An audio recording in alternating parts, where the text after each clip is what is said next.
Look at this ear. It's so red. Like, what is going on? If you're watching this review, I hope that this doesn't distract from what I'm saying. But just why? I just want to say for anyone that hasn't heard this album yet, these singles to this album do not represent the album as a whole. If you like the singles, then please tell me why. Why do you like those songs? I just don't understand you. But if you hated those singles, then I've got to say this album is actually very different to what I expected, and I feel as though there could have been a great album here. Like, genuinely, I feel like somewhere lost along the tracks there is a good album, but this just isn't it. I mean, it's not terrible. It has a few terrible songs, but as a whole, it's not terrible. But on the flip side, it's not like 4 out of 5 that Rolling Stone gave it, or like a 75 out of 100 that seems to be lurking on the aggregate score on Metacritic. I mean, honestly, I feel like all the critics that are praising this so far are really just being contrary to what the popular consensus has been about Taylor for a while now as a person. I don't give a shit about her persona. It's not about the music at all. And then on the flip side, you've got her haters that probably haven't heard this album but are going to dismiss this because it's Taylor Swift and she's some kind of snake. But let's just get real. Look What You Made Me Do is like the worst popular song that's hit the charts this year, and there have been some bad songs. I mean, seriously, there have been a lot of bad songs.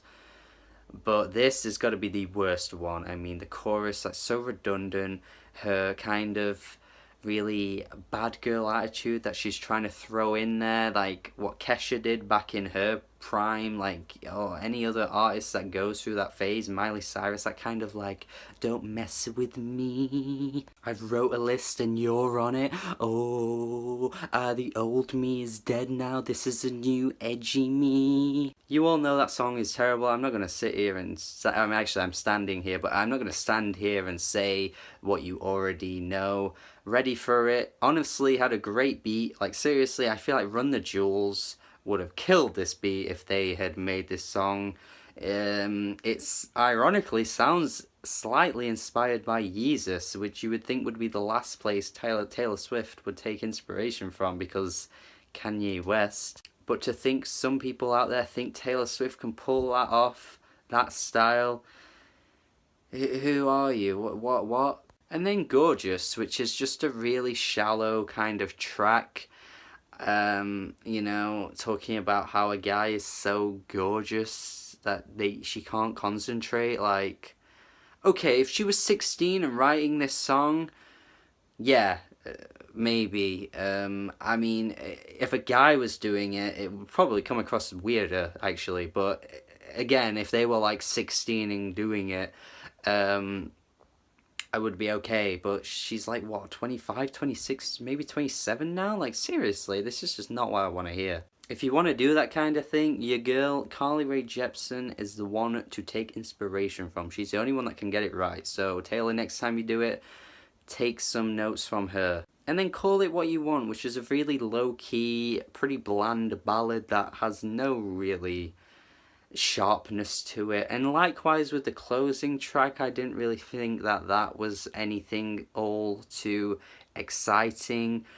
Of course, it had to end on a ballad, like every pop album does this these days, and even non-pop albums are doing it now. I just don't really feel like it's something that I want to see or hear anymore. But let's talk for a second about Endgame.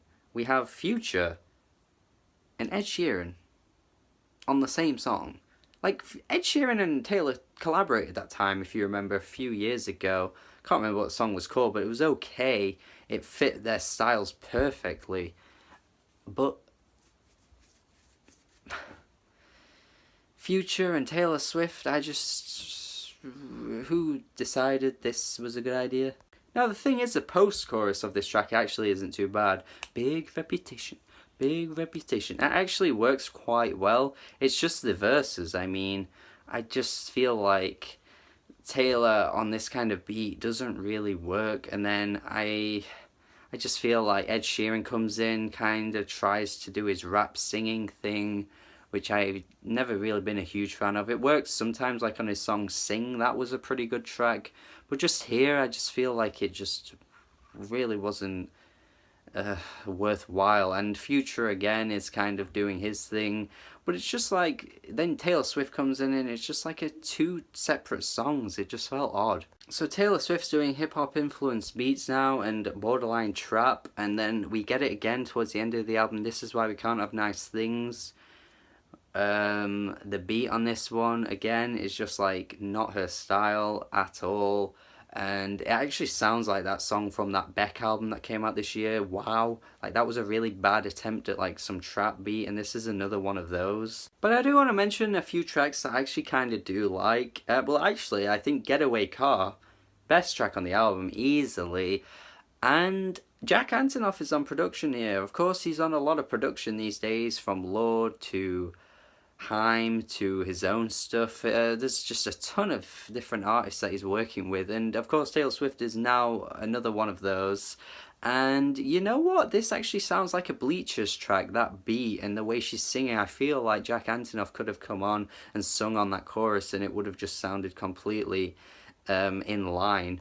It's got that 80s feel good, like righteousness that when Jack Antonoff gets right is so good, and here I think is the best version of that on this whole album. He does do production elsewhere on this album too, but I think it's not really done as well as that track. And then we've got Delicate, which has this kind of like slow start but does build in a nice way, reminding me of the production on the track Style, which is definitely my favourite ever Taylor Swift song.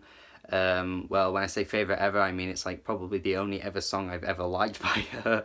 But yeah, I think this one has a nice chill wave, kind of like laid back tone to it that I can get with, and Taylor Swift sounds pretty nice on this track, to be honest. So there are highlights, I mean a few highlights.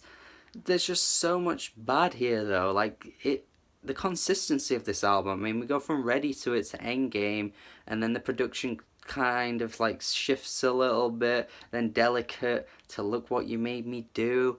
Like, I just don't think anyone that was making this album structured it well at all. I mean, we just have the last few songs that just kind of die off into like ballad territory, but then before that we had This Is Why We Can't Have Nice Things, which is like, again, I mentioned that I wasn't a fan of that production. Like, it's just all over the place. So as much as the singles led me to believe this was going to be horrific, it actually has proved to be a little bit better than what I thought. But there's still not that much to take away overall. We have tracks like I Did Something Bad, where she's playing up to this character that she's built up, and you know, again, if this was kind of like her trolling with us all for the whole album, where she was kind of like, oh yeah, this is what I'm like, but it's actually not that, like for that reason, like the reputation, that could have been a cool concept. I think I said this at the start as well, but you know, it's just like, it wasn't really carried through the whole way. It's Taylor Swift, that's the thing, isn't it? I mean, to expect her to come out with a grand statement that resonates with a lot of people, sure, it'll sell well, but this one's not going to be as well received in the long run as 1989, is it? And even that album had many flaws. So I just think, you know, for what it is, there are some decent moments, but it's not a good album. I'm going a D on this one. A D, yes, a D. Let me know what you thought of this album. If you're a fan of her, are you happy with this? Or if you hate her, are you thinking this is terrible? Or do you think it's not as bad as you thought? Or if you're somewhere in between, like I kind of am-ish, a bit lower than in between, really, then yeah, just let me know. But honestly, really, I just wanted to give up this edgy persona that she's built up. It's pretty pathetic at this point. I think someone really needs to talk her out of caring about what everyone thinks of her and all of her haters, because when she goes off attacking that audience that seems to hate her so much, she ends up losing because people just laugh at her. It's just laughable. It comes off as badly written. And Taylor Swift doesn't seem to have the chops to kind of like take down those haters without sounding really annoying. She needs more focus and a proper idea laid out across the whole album before she can really put out something that can be considered great, because this just isn't it, is it really? So yeah, subscribe to the channel for more reviews. Let me know again what you think of this album, and have a good day. Have a good day.